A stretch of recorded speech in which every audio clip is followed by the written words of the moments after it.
Welcome to Nerd Heaven. I'm Adam David Collins, the author of Jewel of the Stars, and I am a nerd.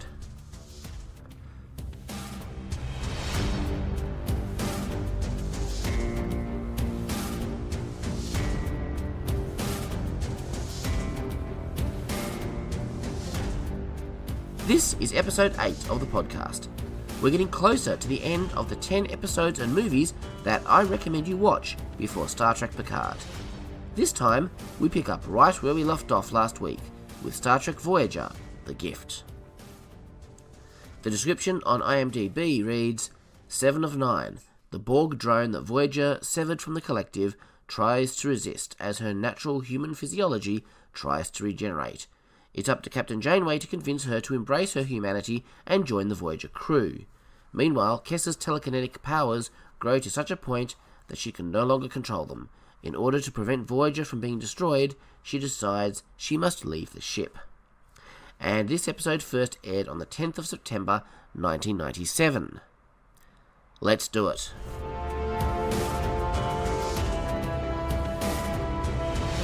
It's nice to see that all the Borg technology is still covering the hull of Voyager.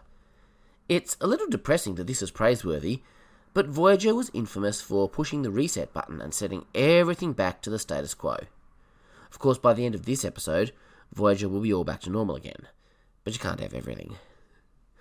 The cargo bay is likewise still largely assimilated. Janeway and the Doctor are faced with a bit of a quandary. Since they shorted out Seven and disconnected her from the collective, her human immune system has started rejecting the Borg technology. They're having to remove it to save her life. This is the last thing she wants. She wishes to be returned to the collective. And that's not an unreasonable request. But if they just leave her on a planet to be picked up, she'll die. And Janeway won't risk meeting up with a Borg ship to hand her over. Remember, Seven's last act was attempting to assimilate Voyager. There's a lot of medical ethics questions going on in this episode.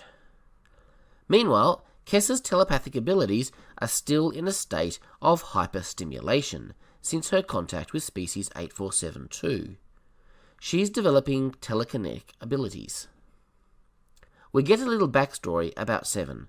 Her parents fancied themselves explorers, but didn't want to work with Starfleet. They just set off as a family into the Delta Quadrant and were never heard from again. Sounds like a really interesting story. A later Voyager episode will retcon this backstory and trample all over established canon regarding the Borg. In my opinion, that was a travesty. Despite that, it was a good episode.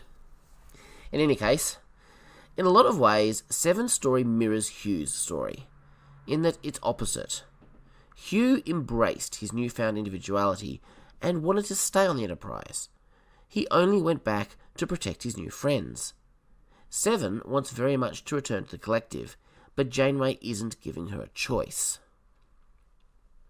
Seven has the ethical right to refuse the Doctor's treatment. That's how it works in the real world too. But Janeway chooses to take that right away from her. Seven was forcibly assimilated by the Borg. Her ability to choose for herself was removed. In Janeway's mind, Seven is incapable of choosing for herself until she has regained that individuality. I have no doubt that little Annika Hansen would want the Borg technology removed.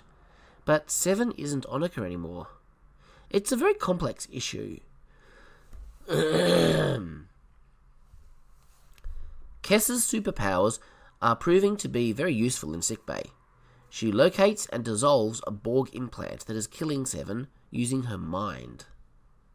Have you noticed that the Borg tends to have an optical implant that replaces their human eye? The Doctor has to create an artificial eye for Seven that will look human. The reason Picard doesn't have this is because his eye was never modified when he was turned into Locutus. I guess the Borg were too busy trying to assimilate Earth to give him his eyepiece. When Hugh was disconnected, he experienced loneliness. He missed the other voices. Seven is experiencing the exact same thing. Hugh was able to fill that role with friendship. Seven's personality is very different. She's a lot more aggressive. Friendship is not going to come easily for her. Kess's abilities are growing, and thankfully so is her ability to control them. Tuvok is impressed, but he starts to freak out, in a very dignified Vulcan way, of course, when she sees into a new level of reality beyond the subatomic. Seven takes the opportunity to try to contact the Borg when the option presents itself. I don't blame her. In her mind, she's a prisoner. Of course she'll attempt escape. Of course, if she succeeds, the Voyager crew will likely be assimilated.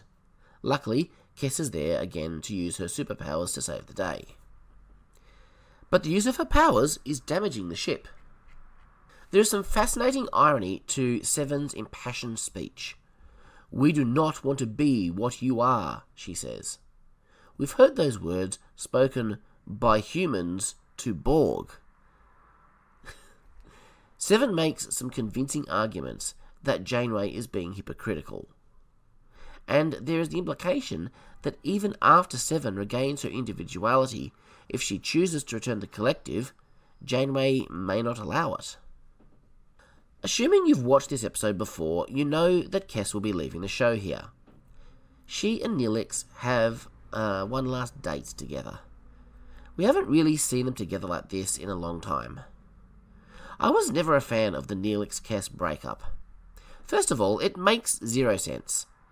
It was a parasitic alien controlling her body that broke up with Neelix, not Kes.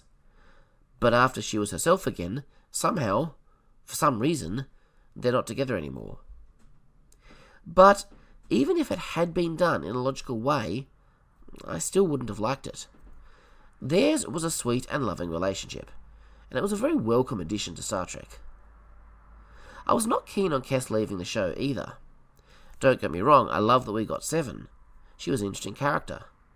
But so was Kes. I really liked her. She had so much potential that the writers didn't explore. It seems that they weren't sure what to do with her. Ocumpans only live for 9 years. We could have seen her age from youth through middle age and approach the end of her life over the course of the show. That would have been absolutely fascinating.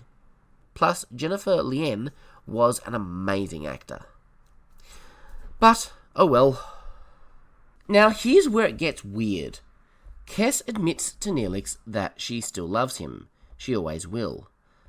It's just that... And then she hesitates.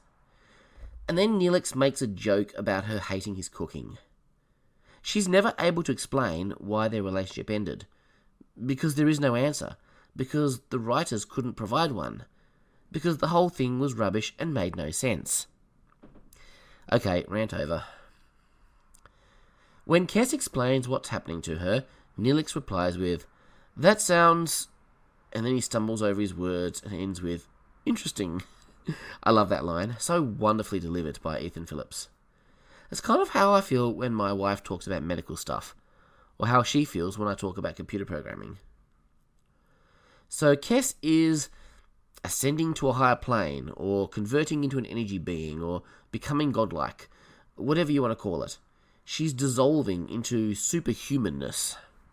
Kes gets meaningful goodbye moments with the most important characters in her life in this episode. Neelix, the Doctor, Janeway and Tuvok. In Janeway's mind, she is restoring what was stolen from Annika Hansen, rescuing her, and that perspective makes sense as well. What's interesting is that Janeway is having a similar conversation with Kes that she's having with Seven. Kes wants to leave the ship and embrace the change.